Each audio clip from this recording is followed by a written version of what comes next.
stay a while and listen.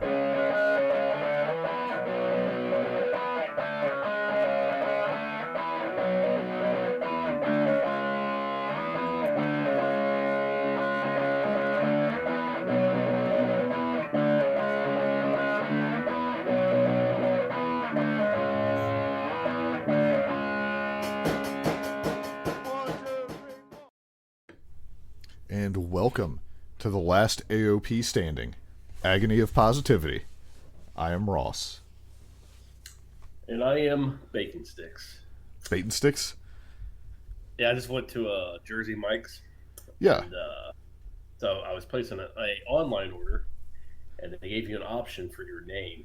So I put Bacon Sticks, and then for my wife's name, I put Sir Bacon Lot. And they actually put that on our order. Right. Did you have to, because Chipotle, like we have a pickup lane for Chipotle, and whatever name I put there is what you have to tell them. Yes. So I obviously just have Ross at this point because, yeah, that's no bad. So did you have to tell them that you were Bacon Sticks? Yeah. I was like, yeah, I'm here to pick up my order of Bacon Sticks. And the guy was like, oh, yeah, we was wondering who you were.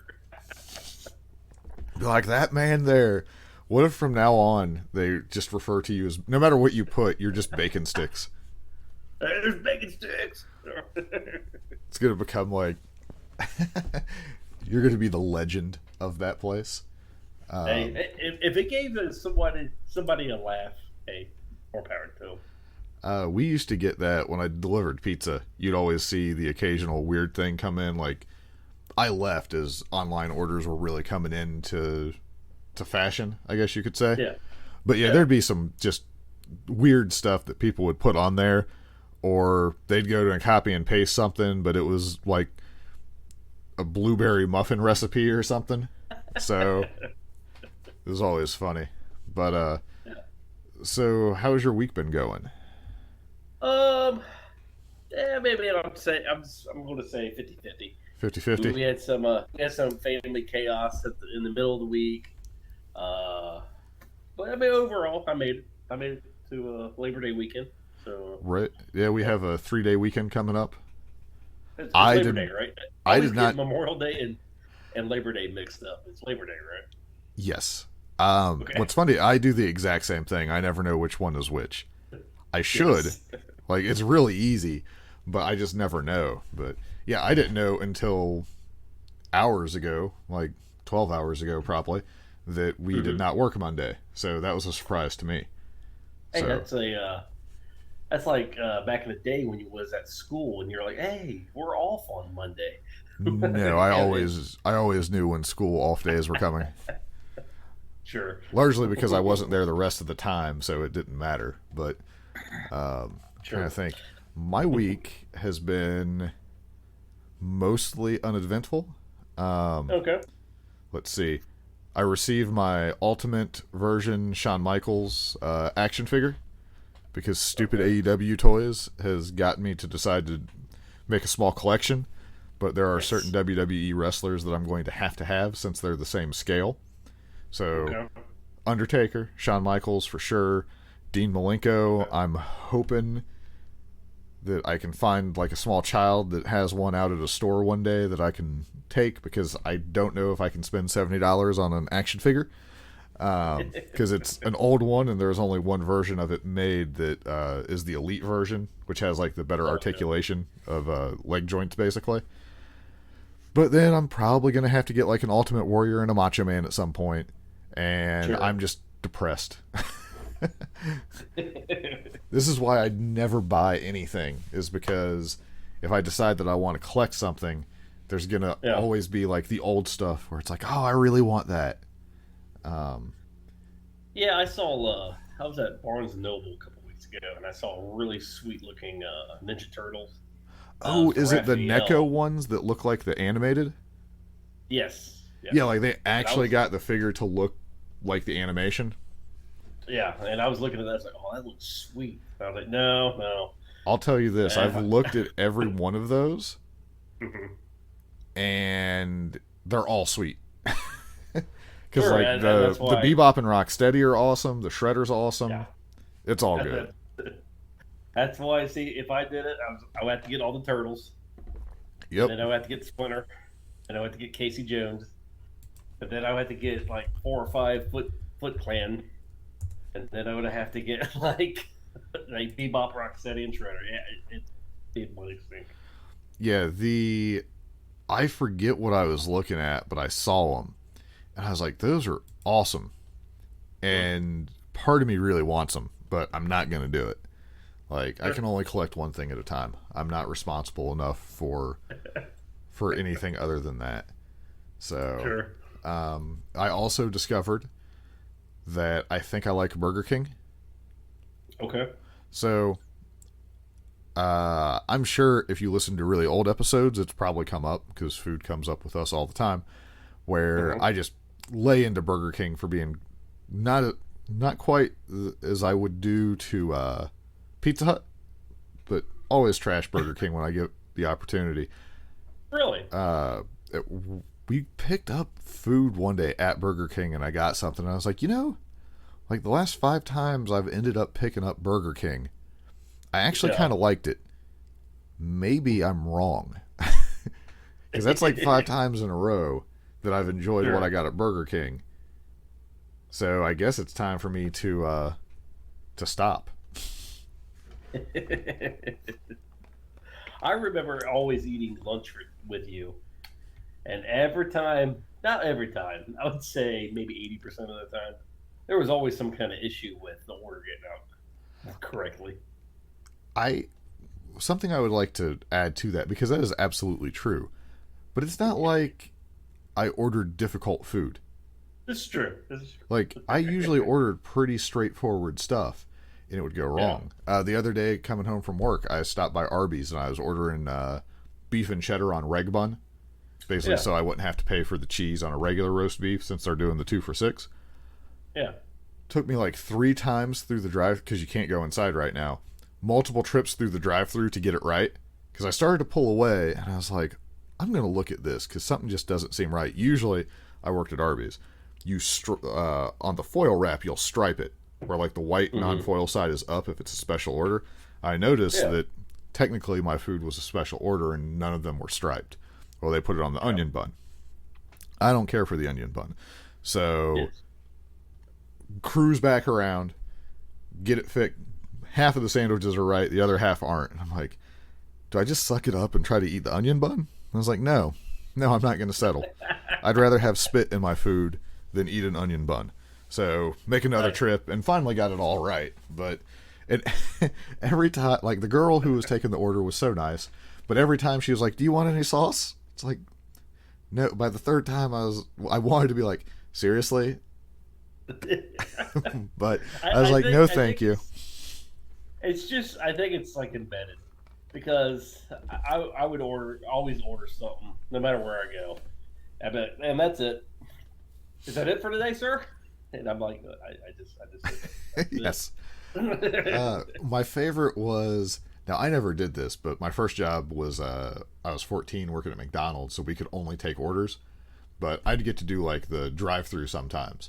And if you were real lucky, you'd do the cash window, and they'd actually have someone taking the orders. So you wouldn't even have to do anything except listen in and take people's money. It was super easy, and fold some Happy Meals. Yes. And then I would play with the toys depending on what they were as well. But you'd hear people be like, I want such and such and such and such, and no French fries. Do you want fries with that? And I'd just be back there shaking my head. You're like, you're not even listening to them anymore. Sure. I also discovered, I've talked about cooking hot dogs in the oven, where it gives you that plumping and golden brown crispiness to them sometimes. Okay. I recently had bought a toaster oven and discovered that the toaster oven does the exact same thing in about 10 minutes. Sure. Yeah. Super happy. Yeah, my wife just recently bought a toaster oven too. I'm excited for you guys. The toaster oven has improved my life more than many things that I have bought. Well, now that we have made our listeners hungry, Yes. Are you ready? Ready to start talking about Different whatever things. Yeah. So today we are going to have a few different things going on here. We're going to have some wrestling stuff where we're basically going to be doing like AEW predictions and going over Dynamite real quick. A little bit of video game and a little bit of TV stuff. So what would you like to start with? Let's do some TV. TV? All right. I'm making a note here. We'll call that 11 minutes in. Here's the bumper. Maybe I could move the Earth out of the way. If we had a week, I couldn't list all the reasons that. King Shark is a shark. Not the beast!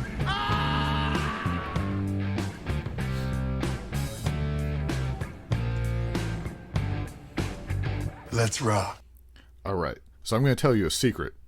It's not really a secret before we get too far into this. I have been drinking a Dr. Pepper and Jack because I don't have any Coca-Cola. So there's a chance that this could go off the rails at some point during the show.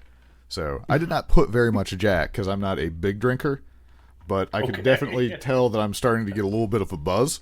So I don't think it'll be anything detrimental, but just fair warning. Considering I drink about once every 2 months a little bit, I have zero tolerance. So if I miscalculated, just a heads up. I hear you. All right. Would you like to start? Because you were telling me about a movie, but I actually watched a documentary when I got home today, and I think both of them were going to be fairly entertaining. Yeah, so I watched this movie, and I don't know what it was called. I don't know if it was called Vanishing Point, Vanishing Horizon. I don't know. Something Vanishing. Was it The Vanishing? Maybe. I don't know. It was an old. It looked like it was like a late 1970s, early 80s. Okay. And so it's about so I was watching the trailer for it, and they're like, he was a cop who lived by his own rules, and then they showed. I guess he in the clip. I don't know if the guy like raped a woman or beat a woman. I don't know. It's something to get him kicked off the police force. Right. And I was like, okay. So this dude, I guess, just travels the open land of America, I guess, in this car. And so it's like a souped up hot rod.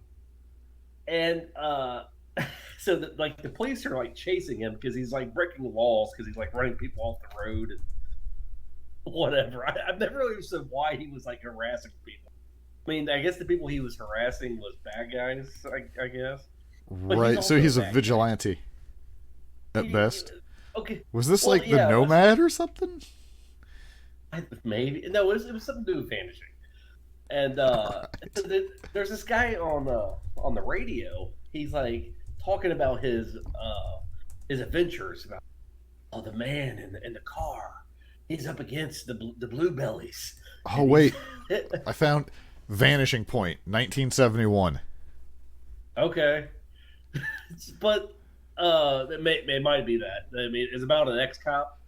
Hold on, this is from the Wikipedia. So, Vanishing Point is a 1971 American action film directed by a whole bunch of other stuff. Essentially, the story of a disaffected ex-cop race driver who's delivering a souped-up car cross-country to California while high on speed, or uppers, being chased by police and meeting various characters along the way. Okay, so... This is insane. So they in the movie, I understand what they were going for. They were trying to make him like you said, the anti-hero, like edgy type character, but they opened it up, or the thing I saw was him either beating or raping a woman. I'm thinking, there's nothing this guy can do to get that image out of my head. Right, like he's not going to become a good guy. Yeah, in my mind, this guy's a piece of crap. I don't care what he does in the movie, going forward, he's a piece of crap. So I don't know. I don't know what they were going with it. So I just turned it off. Did you get to? So I'm looking through the plot part of the Wikipedia here. Okay. So here's a line that stuck out to me. During the police chase across Nevada, Kowalski finds himself surrounded and heads into the desert. After he blows a left front tire and becomes lost, Kowalski is helped by an old prospector, played by Dean Jagger, who catches rattlesnakes for a Pentecostal Christian commune. Okay. Let's see. I'm going to continue because this gets better. After Kowalski is given fuel, the old man directs him back to the highway. There, he picks up 2 homosexual hitchhikers stranded on the route to San Francisco with a just married sign in their rear window. When they attempt to hold him up at gunpoint, he throws them out of the car and continues on his journey. Let's see here. Saturday, I'm just going to keep reading because this seems like just a cluster of a movie. Saturday afternoon, a vengeful off-duty highway patrolman and a group of thugs break into the KOW studio and assault Super Soul and his engineer. Near the California state line, Kowalski is helped by a hippie biker, Angel, who gives him pills to help him stay awake. Angel's girlfriend, who rides a motorcycle nude, recognizes Kowalski and shows him a collage she made of newspaper articles about his police career. Kowalski suspects that Super Soul's broadcast is now being directed by the police to entrap him. Confirming the police are indeed waiting at the border, Angel helps Kowalski get through the roadblock with an old air raid siren and motorcycle and a red headlight strapped to the top of the Challenger, simulating a police car. That's a mouthful. Kowalski finally reaches California by Saturday at 7:12 p.m. He calls Jake from a payphone to reassure him that he still intends to deliver the car on Monday, even though he won't win the bet. Oh my goodness. I usually watch bad stuff, but I'm like, this is just dumb. Like, I can't get into this. So, I'm moderately interested now because it sounds like just such a we're gonna throw stuff together and see what happens. Well, like I said, I could get behind him being the anti-hero against authority. Okay, sure, but I don't. You should not have put that scene in the very beginning of it and get kicked off the force. I'm just like, right, that kills it for you of any chance of rooting for him. There's no redemption there for this guy in my mind. So yeah, like there's maybe they could make a story that makes it make sense, but not in a 2-hour movie. You're gonna need like a TV series to try to fix that disaster. Yes. All right. Do you have anything else on that, or just just the ridiculousness of it? It just bugged me. I'm like, this is just dumb. I gotta tell Ross about this. All right. So, when I got home, my wife was watching Class Action Park, which is a documentary on this theme park on HBO Max. So if you don't have HBO Max, I don't know how you find it to watch it, but you probably need to. Now, bear in mind, I was half paying attention until things like really grabbed me, where I was like, this place is a disaster, but it would have been awesome. So, if I could be wrong on some of this stuff, but I really don't think I am. So, this guy opens this action park, and some of the rides, like there's a wave pool, which you wouldn't think would be a big deal, but I guess there was something where the type, like they didn't use salt water, they used fresh water. So your buoyancy is very different. And it was constantly causing people to almost drown. To where they basically called like a certain section of the pool the grave pool, I believe. Because people were just bound to die. Eventually people did die. They had Why these... would people come to this park? Because it was awesome. Like, when you watch it, if you're, like, into, like, exciting stuff, you can totally see where you're like, oh, this would be sweet. I would be one of these idiots getting about killed. Because I know, as I was watching it here and there, I was like, oh, I would totally have ridden that and probably got hurt. But I still would have ridden it 100%. So, they had... I don't even know how to explain it, because this is when I actually started paying attention, but it was these like speedboats that you could race, but it was almost like a bumper car, but they just went really fast, and just watching it before anything goes wrong or they tell you any of the horrible stories that happened, you're just looking at it and you're like, this is bad.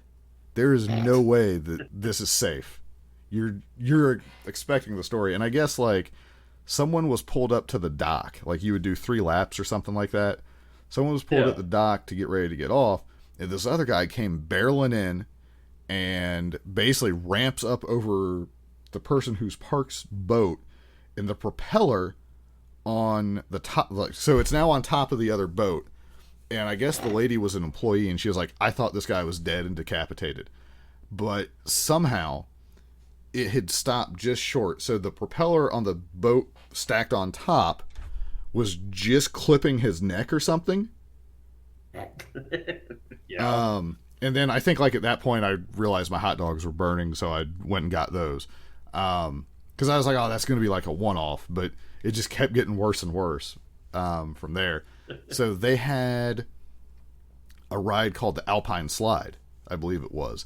And if you ever seen, like, there's a video, it pops up online from time to time, where you're in this, like, imagine like a go-kart combined with a sled, where you have like a center pulley lever that acts as your brake to slow you down. It was basically that down these, like, I guess it was like a fiberglass trail. And there were 3 options that you could take. Like, one was more advanced or more action-y, whatever you want to call it. And it was basically just, you're going down like a concrete fiberglass slide or something. There's absolutely nothing to keep you from just wrecking or just flying off the course, basically. So, now this ride has, as you can imagine, from the fact that the actual documentary is called Class Action Park, there's some lawsuits. Basically, a kid, like, the handbrake possibly failed, and he got thrown off the course, hit his head on a rock, and eventually died. So, which with some of the rides that you have, like, as you're watching this thing, you're, like, I actually said before, I didn't know that's what it was called, but I looked at my wife, and I was like, this place got sued into oblivion, didn't they? And that actually comes up during the documentary. But so the thing that stuck out to me, because they tell you about the person dying later on, but it is not uncommon from this ride where people have friction burn, because they, like, roll off and you're just rolling along, you know, this little path or into the grass, and you just get, like, road rash, basically. And one of the guys was talking that, you know, you'd come back from summer vacation and people would see you, like, all messed up, and they'd be like, oh, Alpine Slide, or whatever the ride was called. Like, it was just, that's what you did. It was expected. Like, it was like, people lost fingers to it. People got broken bones from it. Like, broken collarbone was not uncommon. So that's what it was. But they're like, yeah, if you got, like, the friction burn and you went to first aid, they had a mixture that they would spray on you to try to help it heal up. Like, that was the extent of their first aid. And it wasn't even a doctor. It was just some dude. Like, the one guy was like, it was an orange mixture that was in, like, a Windex bottle is all it was. And I was waiting for something crazy, like, you know, either they don't know what it was, or it was some, like, gasoline and styrofoam mixture that, like, they were putting napalm on you. It was possibly worse. It was alcohol and iodine. So they would just spray you, friction burn, just spray you down with that. So, some teenager is working there for a part-time job. Yeah, well, like, this is one of the things that said they had, like, a circle that was on the ground, and, like, you stood in the circle when they sprayed you, and, like, I guess if you could stay in the circle after they sprayed you, you won something. But, like, no one ever did, because it hurt so bad. Because, like, have you put, like, you've put rubbing alcohol on, like, just, like, a normal cut before, right? Yeah. Where it stings? Have you ever put, like, iodine on a cut? Oh, yeah. It hurts. Right. Now imagine, like, your entire forearm is just friction burned, and you combine both of those at 50-50 and just spray it on there. So germs wrong. Well, yeah, but you're also just wanting to die. They said one of the guys was like, they had, like, he had it on his, like, thigh and his arm or something like that, and they sprayed one part, and they were like, well, we gotta hit you on the other, or you're gonna risk infection. He was like, I'll take my chances, because I guess it hurt that bad. Because obviously it's not, like, wherever you're getting the burn at, it's not very sanitary. Sure. But yeah, so it's just everything they show about this place, you're just like, this is a death trap. And there is something, I didn't catch this part about it, and I kind of want to go back and watch it. They had a water slide, like a tunnel water slide, with a loop in it. Yeah. I'm partly horrified to know what went wrong with that. Because I kind of feel like this is the place that didn't actually have an engineer design that. And like Sure. the speed, like the speed into the loop or the loop itself or the wrong dimensions to where it just doesn't work. People get hung up. Yeah. Yeah, or like you hit the top, but then you just drop onto it and then roll backwards, and then you're just stuck in there. So I don't know, but if you find a way to watch it, I would like. If you just want to sit in horror. Now the other thing that goes with this, when the guy would get sued, because not a surprise that happened fairly often. 100% you were going to court because he wanted to try to dissuade you. And apparently, again, I could have missed part of this, but it sounded like, so if you were given a verdict against him where he owed you money, he would just not pay. And he would not pay and not pay until, like, the first time it escalated far enough, like, actual U.S. Marshals apparently showed up at the ticket booth and eventually got taken to him and it got taken care of. But that became common. Like, if you won a lawsuit, you didn't get paid until U.S. Marshals went and collected the money for you, or something to that effect. So, That's insane. very carny, I believe you would call it, in the way it goes. Now I'm going to tell you the best part, because this was towards the beginning of it, and I didn't realize what I was about to be in the room with. It sounded like for the liability insurance, he created a fake group in another country. Like, you can make like an LLC or something. It sounds like he created a fake group, or someone created one for him that said they were an insurance company, but they really weren't.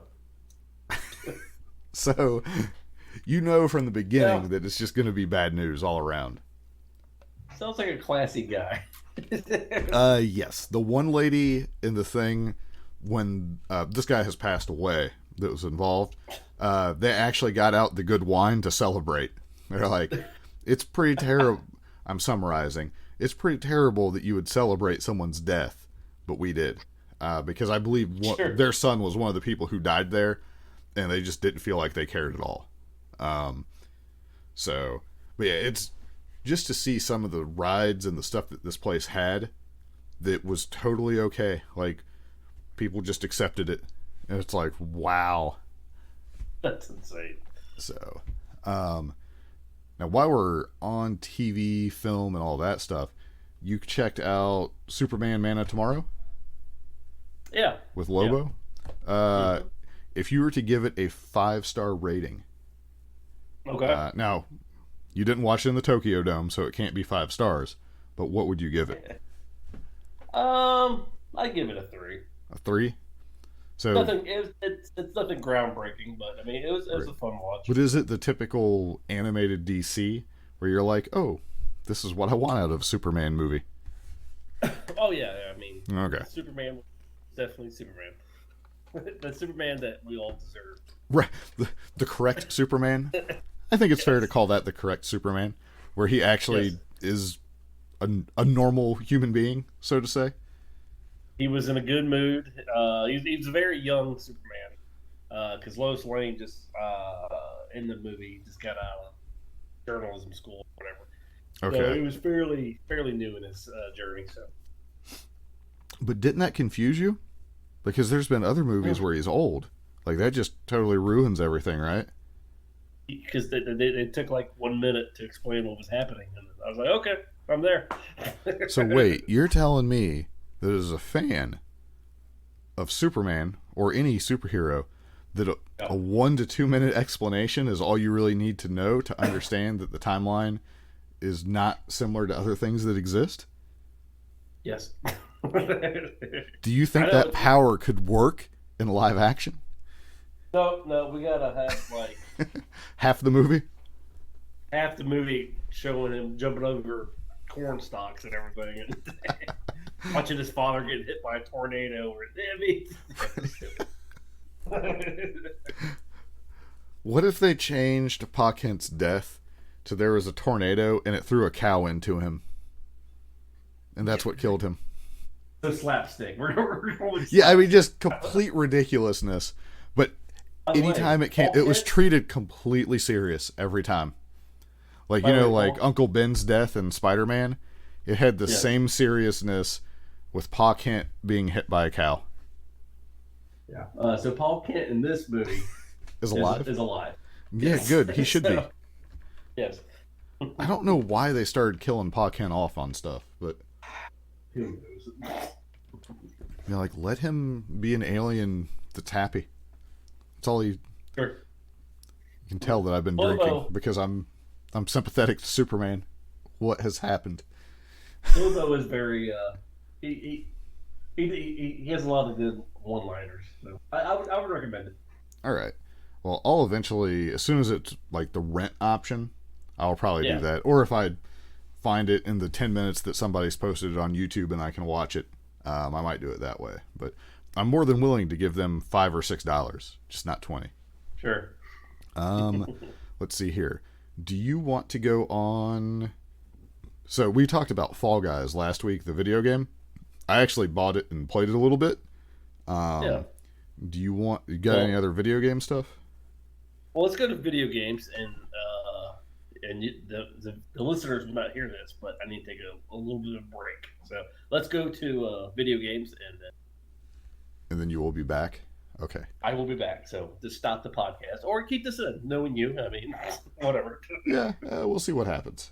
Here we go. I'll hit the bumper. Let me know when you're back. Get over here!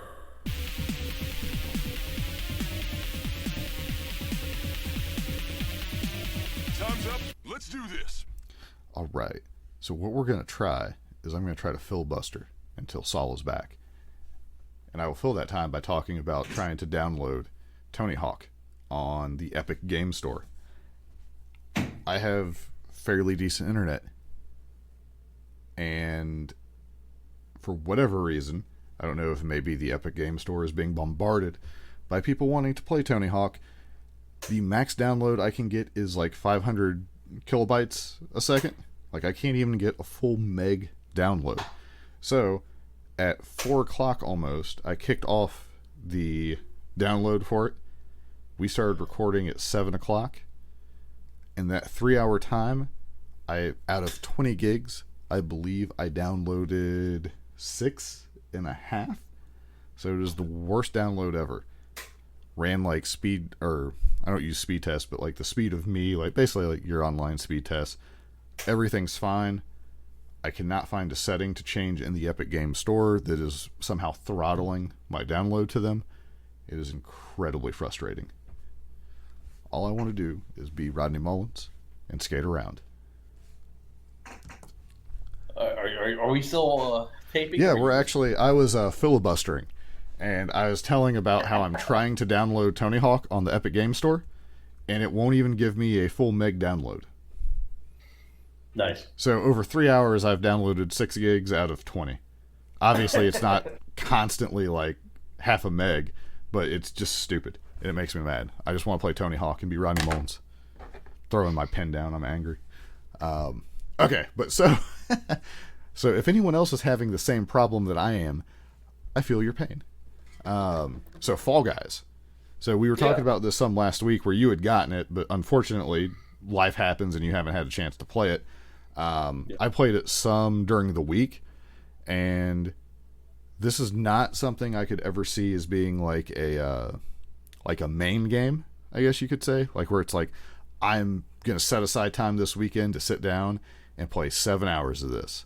Probably not going to happen. But much like Battlegrounds, where it's like, I got 20 minutes to kill, I might try and knock out a game of Battlegrounds or something like that. Fall Guys fits perfectly into that category, I think. Where, now obviously, like, one of the benefits of like Hearthstone and Battlegrounds is like you got turns, so you can kind of run away and do something real quick, like if you're trying to cook or, you know, whatever you're doing. So you don't have quite the same because you're a little more active with it. but it's a lot of fun. Like, has controller support, so I was just playing with the controller, and it really does feel like that MXC, the Maximum Extreme Elimination Challenge or whatever that they used to show all the time on Spike. And I haven't won one yet. I don't think I've played enough games to even see all the different levels and stuff. But it's fun. I accidentally bought the collector's edition. I wish I hadn't, but I don't really care. Like, it's one of those games where hopefully it will stay popular enough where your games populate pretty quickly. But I'm talking about it in the sense that I imagine people are somewhat familiar with it. If you're not, it's you basically can control a dude and you have some kind of weird obstacle course in front of you, and it's you, and it starts out with like 60 other people, and like first level, like 40 people will advance to the next level. So you're trying to, get across balance beams or through like these different doors. It's basically just, can you get through the obstacle course before everybody else? And that's how you progress from level to level for the most part. And pretty low stress because it's just single player. I assume there's some kind of MMR that goes with it somewhere, whether it's hidden or whatever. And then you can like unlock outfits and stuff for your guy. So it's pretty fun. So I would definitely if you're looking for a super casual, but at the same time a little bit competitive, it seems excellent for that. Okay, well, I'm glad I spent the $20 to download it and and not play it yet. Now I think I will be curious because if it does cross-platform, I assume it's not, but there is a way to like add other people to your game or whatever. So we'll have to play around with that and try to find out. I'm going to assume that you can't because PlayStation is like that. Yes. Yeah, I'm glad. You know what? You were speaking about kicking yourself for buying the collector's edition.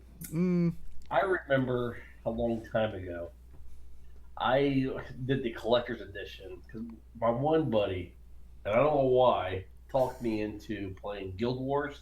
Yeah. I like that you call that person a buddy. Yeah. But whatever. So he told me, like, yeah, I'm always on it playing it. It'd be fun to play it. And I was trying to get him to play World of Warcraft. No, this is better than World of Warcraft. And it turns out he's never even played World of Warcraft. That's beside the point. Right. But so I get on there and I buy the collector's edition for whatever reason. I feel like $80. Were you at the pharmaceutical manufacturing place at the time? Yes, yeah. So that's why, because you didn't care about money. Yes. That's the only reason.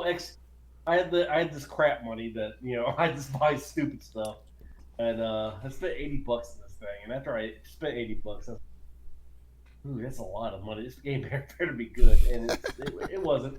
It wasn't good. Oh, yeah. So it's weird because sister-in-law is married to someone, which technically makes him a brother-in-law, but that just feels like a wrong title. But he was into Guild Wars at one point, and he did the hard sell to me, and he almost got me. And then I was thinking about it, and I was like, I don't think this game has much of an end game.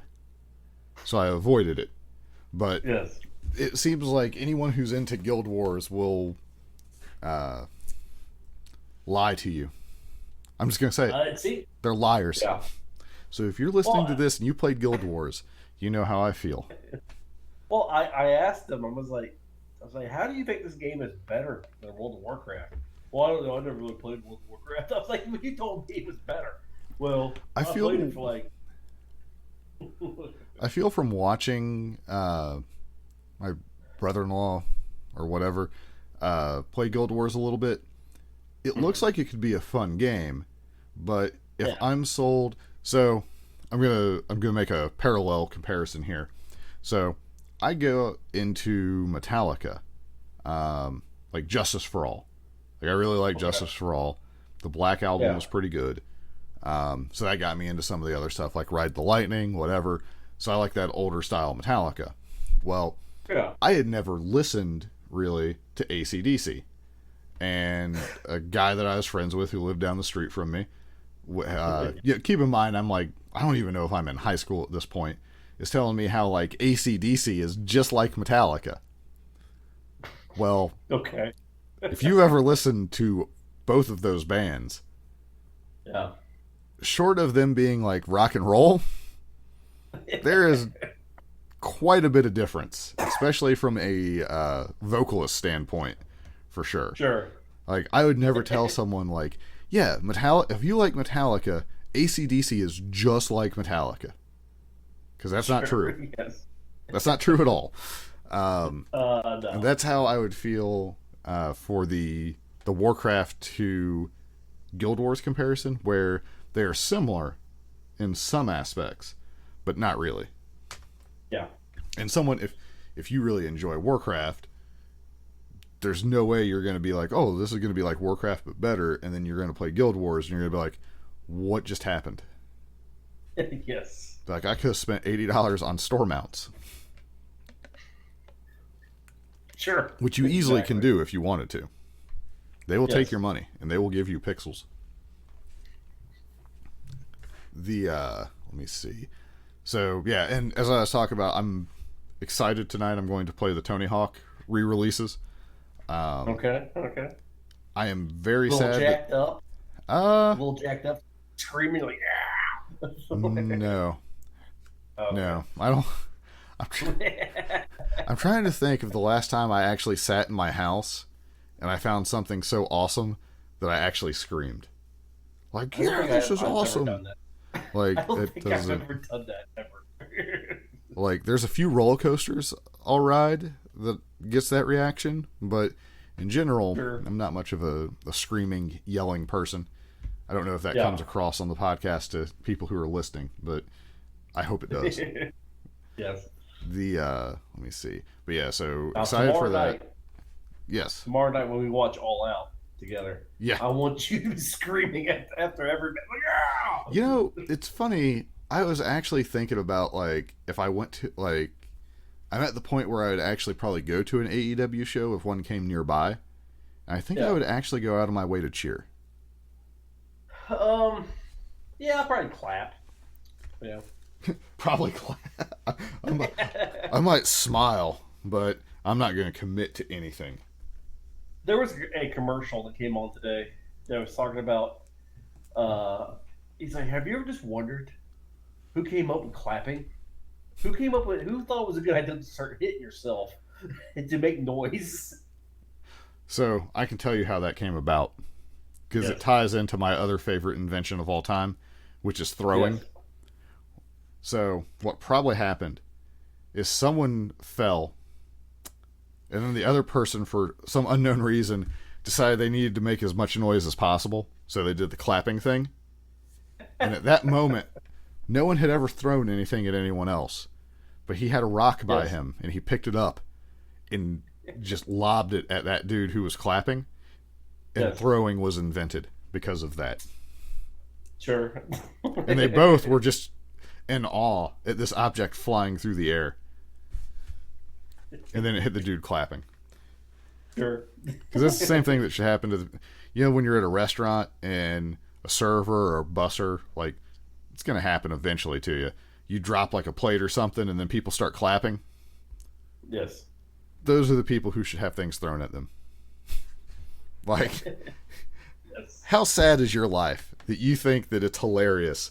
Like, oh, this person just dropped something and feels really bad because they were trying to basically do more than they probably should have been doing, because that's the expectation. Yes. So you feel the need to clap at them. And we're kind of derailing here from video games, but I think this guy came in today, and he was one of those guys that laughs at his own jokes. Was talking. Is there a trait that is either more annoying or more endearing than laughing at your own jokes? Oh, dude! Because there's people who do it, and you're totally okay with it, and there's people that you just want to stab them with a pin. Oh, this dude thought he was the funniest thing in the world. He's like, "Yeah, this weekend, man, I'm going to go home and I'm going to get wasted." And the way he said it, he's looking at me and the guy I was working with, And we're looking at each other like, yeah. And he's like, yeah, I'm just wasted, man. It's like not the target audience, dude. Well, and the dude's like 50. I'm thinking, dude, take a long, hard look at your life. I mean, I don't know. As someone who's sitting here drinking Jack and Dr. Pepper during a podcast, I don't know. Although I wasn't like, I'm going to get so wasted. That's what I'm talking. I'm not talking about the actual doing it. I'm talking about like being pumped for it. Man, getting pumped for it and trying to I don't know if he was expecting him, me and the other guys were like, yeah, that's right, man. It would have been awesome if you would have just like done that, like high-fived.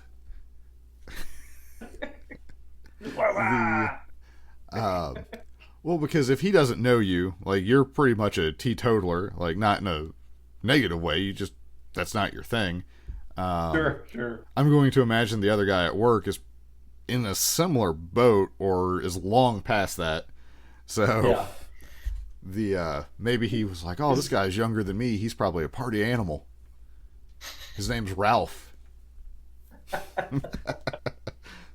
All right, let's go to wrestling. All right. We're doing, I'm going to do the short bumper again. Why did Britt take her shoe off to eat that sandwich? Because Britt Baker is returning to action, coming at All Out. But first, I got to make a note here. We're at like 47 minutes. So you didn't get to catch all of Dynamite this week, correct? I just caught the last half of it. Okay. So you missed your boys, the best friends, against Santana and Ortiz. I'm looking at the spoilers right now. Yes, so I really didn't miss anything other than missing Santana and Ortiz. Yeah, and your boys, best friends, your favorite team. You talk about them every week. Yes, that's going to be the new thing for a while for me. But yeah, so Santana and Ortiz won, which good, they needed to. Tomorrow night, you will get a loud reaction from me when I go boo when they come out. Just screaming. Yes. All right, so this next match. Now I'm going to make a comment here. There was a lot of wrestling on this show that was good, but I wasn't into the match, and I think it's because I'm just ready for All Out, because that's going to kind of set some new stories in motion. I had the feeling. So this show, there was stuff that was really good, but I just couldn't get into some of it for some reason. Gotcha. So, but we get this 8-man match, and it's going to be the winning team faces each other at All Out for a tag team title shot. So the Bucks and Jurassic Express are one team, SCU and Private Party are the other. The big story to this match is basically the Bucks are due to last week where Hangman cost them the match, and then they kicked him out of the Elite and all that. Bucks don't pose, very heel tendencies throughout the match, kinda. I'll just skip ahead here because Bucks and Jurassic Express win, but the Bucks just kind of leave. They also go out the heel tunnel as opposed to the face side. So you have Young Bucks against Jurassic Express for All Out. My assumption is something's brewing with the Young Bucks, because otherwise this is kind of like a throwaway match that doesn't need to be on a pay-per-view. So let's see. We're going to skip. Jake Hager does this weird thing where he goes back and talks to Orange Cassidy. I don't know what the point. They're like, there's a camera crew following around Jake Hager. We don't know what's going on. I don't know what's going on either. So you got Shivani doing an interview with Kenny Omega. This is obviously building things up. Also, we got Excalibur back, by the way. Yeah. Which as unhappy as I am with Morrow announcing sometimes, I'm sure there are people who hate Excalibur more than I dislike Morrow for his style, but I enjoy Excalibur, so I was happy to have him back. But I enjoy either it. way, so they go over, like, FTR getting in Paige's head and all this stuff. Eventually, FTR comes out with Tolly, and they're offering Kenny a cold chocolate milk, and he basically just isn't having it. So Hangman comes out, and it gets real nasty. Basically, they're calling Hangman a piece of crap, but using a different word, and it's real ugly. Like, Hangman looks like he's been crying and all that stuff. They eventually like take the belts, like one way or the other. The belts ended up on the floor. Hangman picks them up, and like as FTR is leaving, he goes to like he expects Kenny to be right next to him, but you can't tell what's going on because of the camera angle. And he's holding the belt out like, "Hey, here you go," but he's keeping his eye on FTR. And when no one takes the belt out of his hand, he eventually looks, and Kenny's actually like outside the ring and is left. So Hangman's just alone in the ring, which I assume is foretelling of his future, between like the bust mirror and everything. It's interesting though, because Paige is clearly did like the bad guy thing by costing the Bucks, but he seems the most sympathetic in the whole thing. Yeah. So I saw the clip of this, and FDR, I mean, they were just very... They said very good. hurtful, mean things. Yes. So I assume we're getting something big coming at All Out of this match. Let's see. So Jericho actually was in a match against Janela. Yeah. He beats up Joey Janela, busts him open. Orange Janela. I didn't think his outfit could get worse. My God. Since AEW has started, his outfit is just terrible. It's not good. For the amount that we go into fashion of wrestlers, Joey Janela needs to be on Brazango's, like they used to do the fashion files. He good Lord, his outfits are awful in my opinion. He may love them, or maybe that's what he's going for, but geez, oh Pete. Mission accomplished. Yeah, if that's what he's going for. So either way, like Orange Cassidy spills some or pours out a little bit of the bubbly champagne or whatever.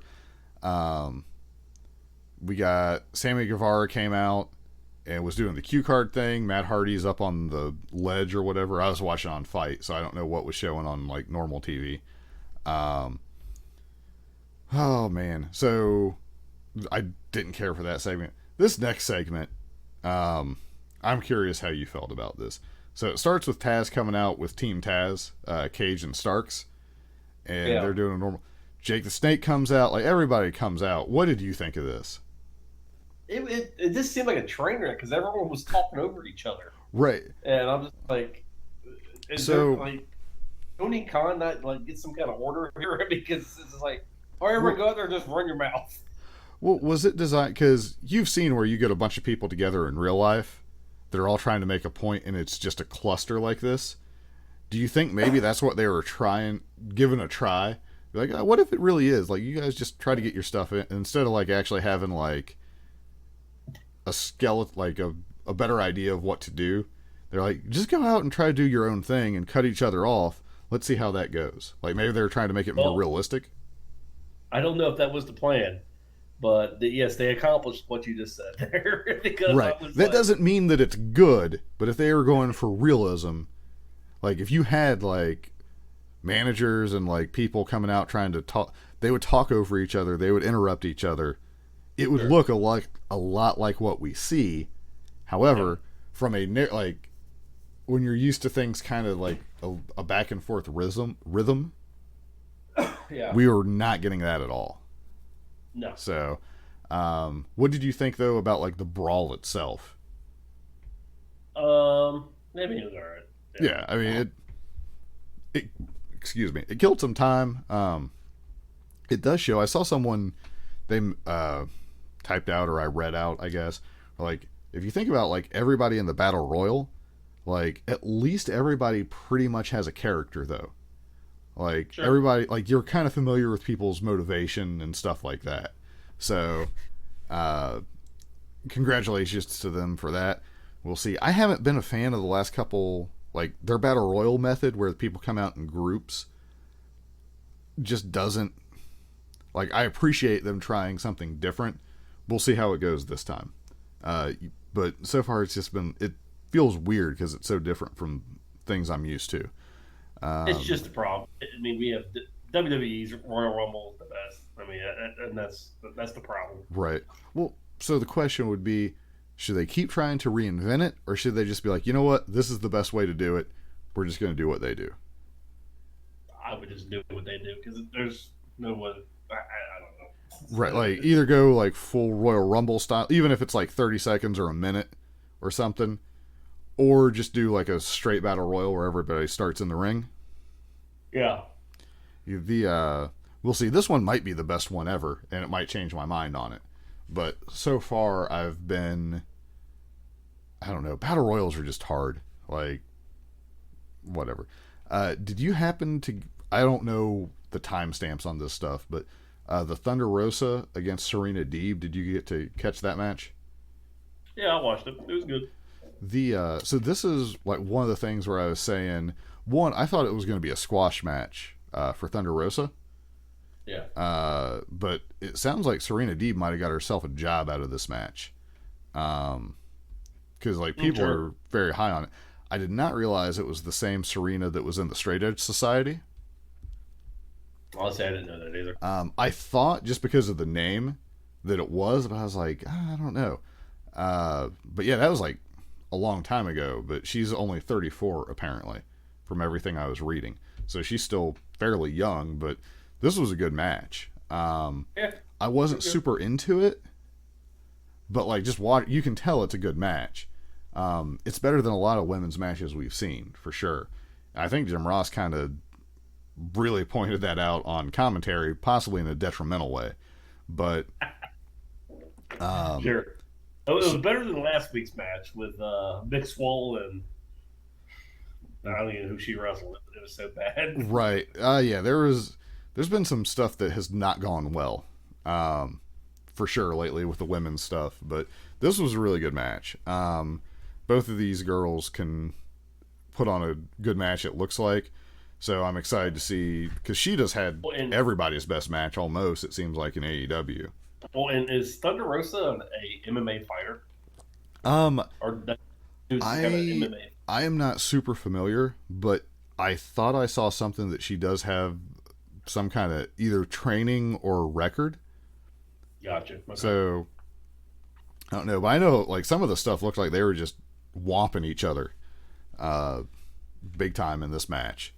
So it was good. It's been a while since I've seen anything like that. So Tony Schiavone, if you get interviewed by Tony Schiavone, you are going to get jumped. Yes. I cannot imagine what would happen if Tony Schiavone interviewed somebody in the Performance Center parking lot. You would probably die.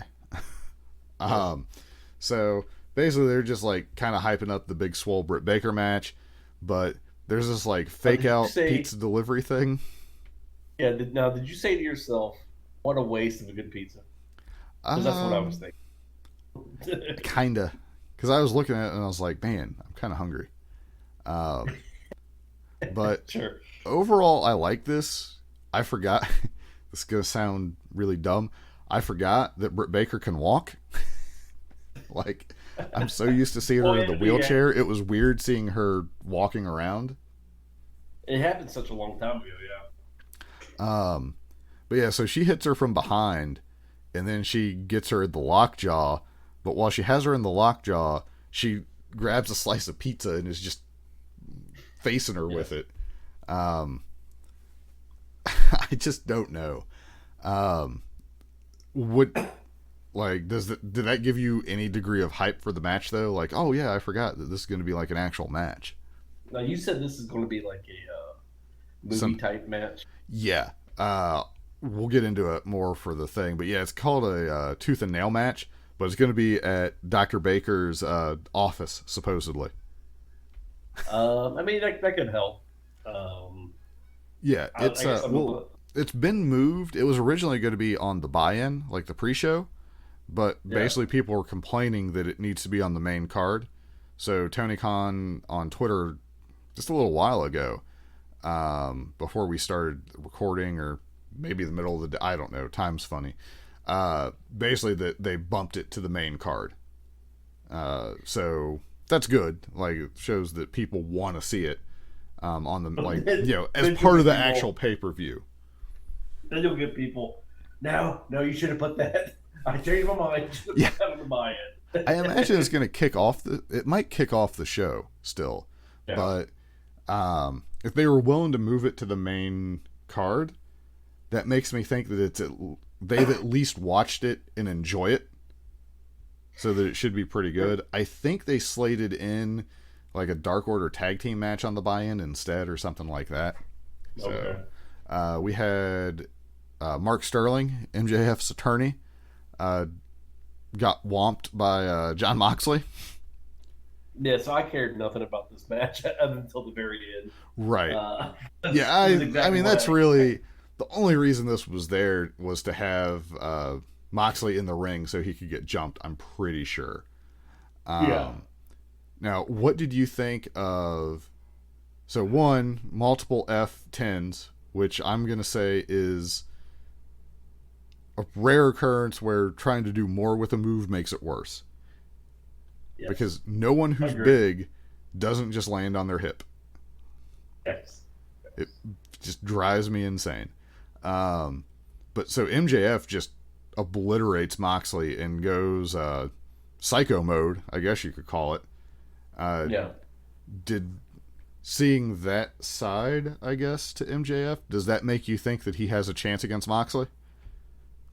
Yeah, because I still think he's going to beat Moxley. I'm kind of thinking that too. But I mean, he came across as a legit, like, because it's been kind of like fun and games up until now, in a way. And this was like pretty serious. Like, it came across very serious. And MJF is not messing around, I guess. Although you're going to get an angry Moxley at this point, so it'll be interesting. But yeah, I'm believing more and more that MJF might win. So, all right. So I am going to pull up the card for... While you bring that up, did you see where Tony Khan was, like, I guess, bragging that Double or Nothing beat WrestleMania this year? I think he was just saying that he thought it was a better show than WrestleMania. Well, yeah, because they had live crowds. I mean, it's not a fair comparison. I mean, Yeah, well, you don't need a fair comparison. Look, True enough, the WWE people have given up their souls and their real names to Vince, and they're not allowed to play on Twitch anymore. So, which, yeah, that is a news story that came out. I don't want to talk about it a ton, because this feels like the kind of thing that you're going to get more relevant information. But the basis is, like, Vince McMahon issues an edict saying that talent can no longer use outside third parties. There's a lot of I didn't see anything where it specifically said, like, Twitch or Cameo or things like that, but that's the assumption that he's talking about. But it also says, like, behavior that's detrimental to WWE, which, say you had, like, a talent that was going on a sexist or a racist tirade on one of these platforms, well, obviously that's going to be bad for WWE. I could understand where you're not allowed to... We don't want you doing... Whether you're allowed to or not, they don't want you doing that because it's bad for them as a company. That's fair. Now, if they're saying, like, you know, Austin Creed can't go out and do his Twitch channel where he's not doing anything wrong, that seems like a problem. So we'll have to find out what, you know, more details to it. But at a glance, it seems like, well, that really sucks if you're considered an independent contractor and you can't do other stuff.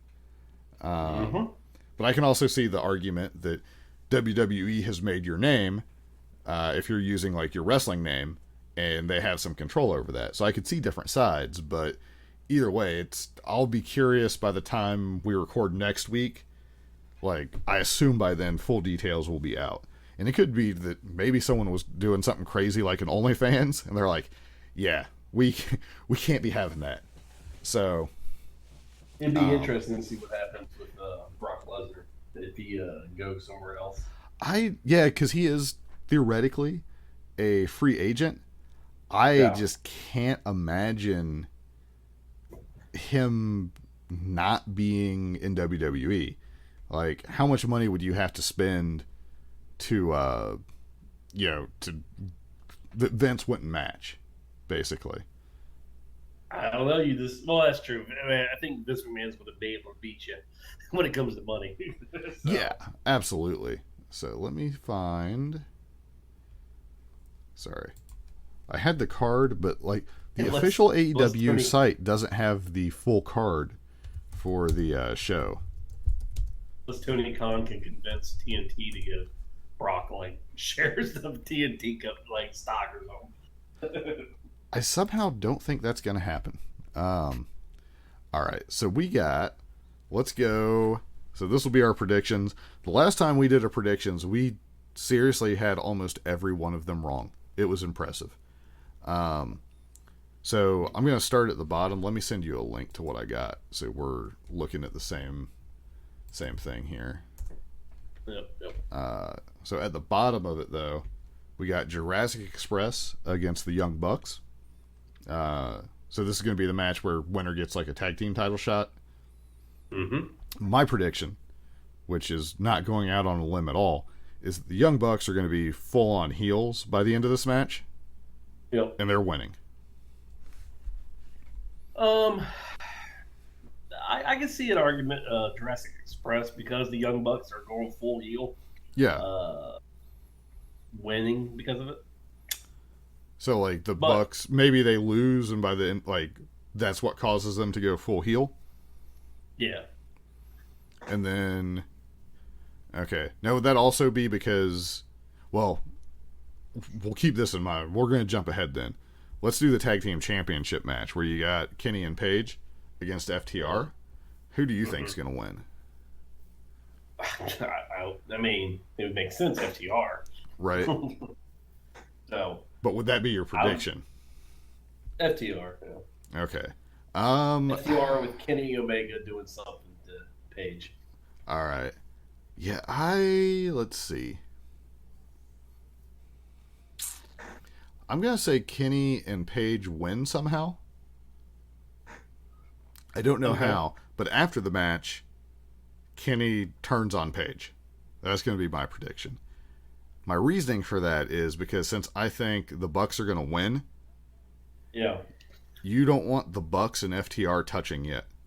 I think that's a huge match that you hold on to for another pay-per-view, perhaps. And if the Bucks are heel and FTR's heel, yeah, like, you don't want to do it that way. That's my guess. That's not my most confident prediction I've ever made, but I'm going to go with that because I could kind of see that happening. Because there is a lot that can happen in this tag match from a storyline perspective that's set up. So, sure. I mean, you could have Sean Spears interfere in this thing, and all of a sudden you got all of Tully's guys together. But yeah. So the Broken Rules match, are you familiar with that? Yes. Where it's basically last man standing, but if Matt Hardy loses, he leaves. Yeah. So what do you think of this one? I can see Sammy winning this, because which Matt Hardy's going to be able to leave. You know, I can see that. My thought is it's going to be a draw. Okay. Just because that way, I think it's going to be pretty crazy, and Sammy's going to do something where you're like, I hope he's not dead. Sure. At some point. Yeah. Let's see. So Dark Order, which is going to be, I believe it's Uno, Stu, Mr. Brody, and Colt Cabana against Matt Cardona, Scorpio Sky, and the Natural Nightmares. I will let you make your prediction first. I'm going to go with Scorpio Sky and the Natural Nightmares and that. Cardona. I'm gonna say that I think you're insane. There's no way Dark Order loses this match. Sure. I thought you were gonna be like Scorpio Sky actually gets a pin somehow on Mr. Brody.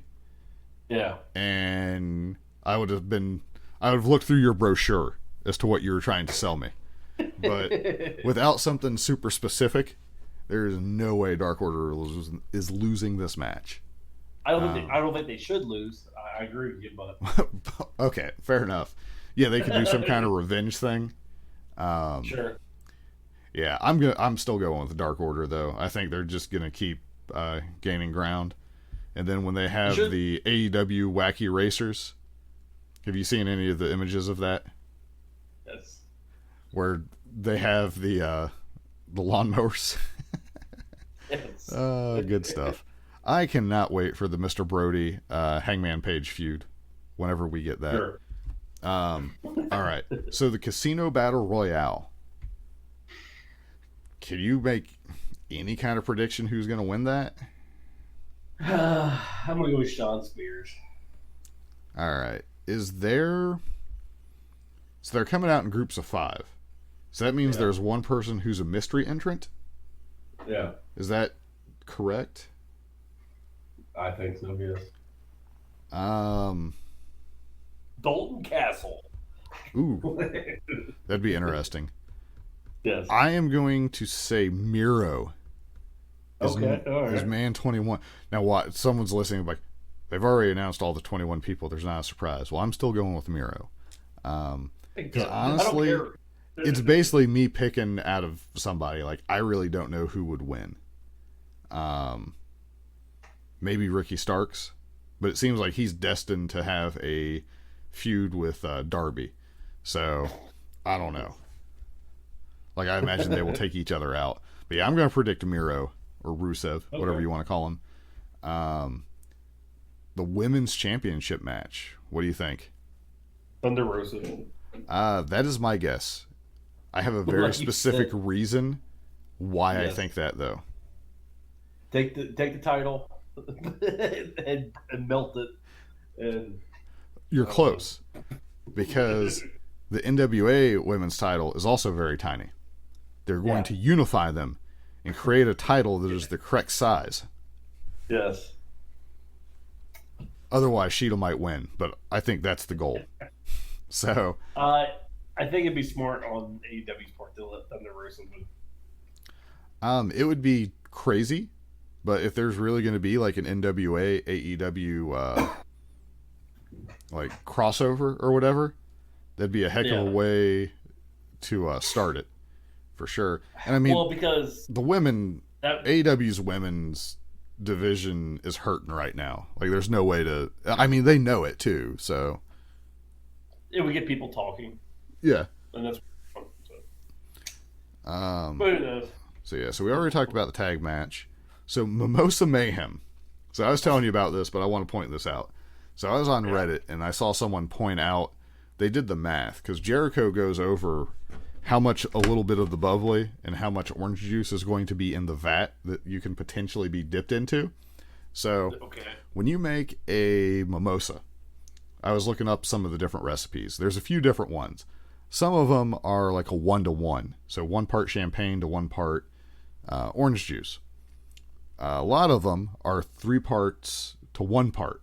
3 parts champagne, 1 part orange juice. The amounts that Chris Jericho said would create a 15-to-1 mimosa. So it would be an incredibly alcoholic mimosa compared to what you're normally getting. Okay. So I don't know what anyone's going to do with that information, but credit to that person who was thinking about it and actually did the math. I don't have a username or anything to give credit to, but if you were to look through Reddit Squared Circle, I'm sure you could find it. But I just laughed at the thought of a fifth, like, that it's that much stronger. I don't know if they did that intentionally or if he was just throwing out numbers or whatever. But so 2 parts. Who do you think's going to win this, and how do you think they're going to win? Um, I hope Chris Jericho wins. Yeah. But I can see Orange Cassidy winning by throwing him into the liquid.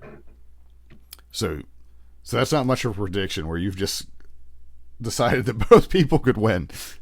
You have to pick one. Like I said, I want Chris Jericho, but I think Orange Cassidy's going to win this. I also think Cassidy is going to win. I'm going to get super specific. I'm going Superman punch into the vat. Okay. Like, that's my thought. So we've pretty much way, guaranteed that Jericho is going to win at this point. That's fine. Because either way, I want this whole feud to stop. Because I've not enjoyed it from the very beginning. And let's move on from it. So, what are your expectations of the Mimosa Mayhem match? Do you think it'll actually be good or just a complete disaster? I don't know. It depends how they do it, I guess. Right. Because, I mean... What if I told you a year from now, you would Yeah. make the statement of, man, I really can't wait for there to be another Mimosa Mayhem match? Sure. I mean, I said the same thing about the stadium thing. And the stadium thing was good, so... Right. I don't know. We'll have to see. It ended up like the coal miner's glove match. So, Oh, I mean, man. Yeah, we're referring to the Sting, Jake Roberts, coal miners on a 47-foot pole match that just... Not good. Not good. That the person who suggested that just hates us. All right. But I want, after I buy this, or actually I already bought it, don't let me down. Right. I think there'll be enough entertainment on this that one match won't make or break it. Before we do the title match, the tooth and nail match with Britt Baker and Swole, that is apparently at her I guess you would call it the shoot doctor's office for Dr. Baker. Yeah. You got a prediction on that one? I assume Britt Baker. I thought think they that want until Baker. Big Swole was having pizza slathered all over her face and hair while being held in the lockjaw. So that makes me think Swole is actually going to win. Yeah, I mean, I don't know. I think it does more for Britt Baker to win because I think they want to make her the face of the company. Right. Or like a big name.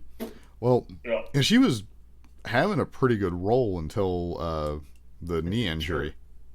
Yeah. Because she had the match with Sheeta where she got her face busted open, and that, I assume, with the crowd would have went over awesome for her. Yeah. She was doing some pretty good character work as well. I mean, I can see it going either way. I'm just going to use like old school logic where Britt went super over on her, so now she's going to lose. But we'll see. Which actually, that logic could come into play in the next one. We got Moxley and MJF. We sort of touched on it, but are you thinking MJF? Yeah, I think MJF. Just because John Moxley's title reign has sucked. I mean, nothing on his, nothing to do with him. Right. It's just, Yeah. Dude, Well, MJ, heel champion can probably do more in the current circumstance than a face champion can. yep. So yeah, I am going to agree with you. The only thing I would say is depending on who wins the Casino Battle Royal, it might give you a better idea of who's going to win the title. But without knowing that, The problem with the Battle Royal, and I just thought about this, it's all heels almost in that thing. So, right?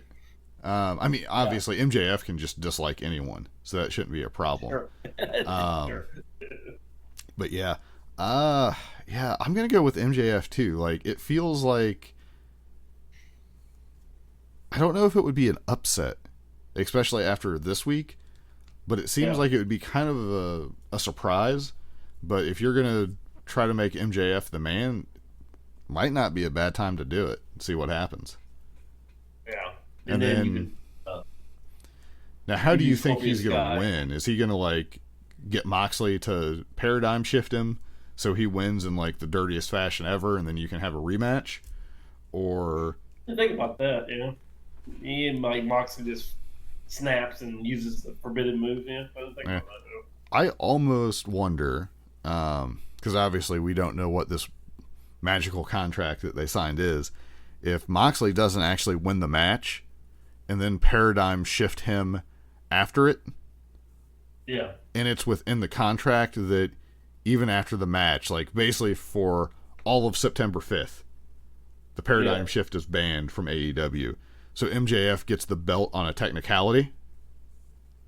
I can see that, And then that way you give MJF the belt. He's like, I don't know. I could see them doing something like that, maybe.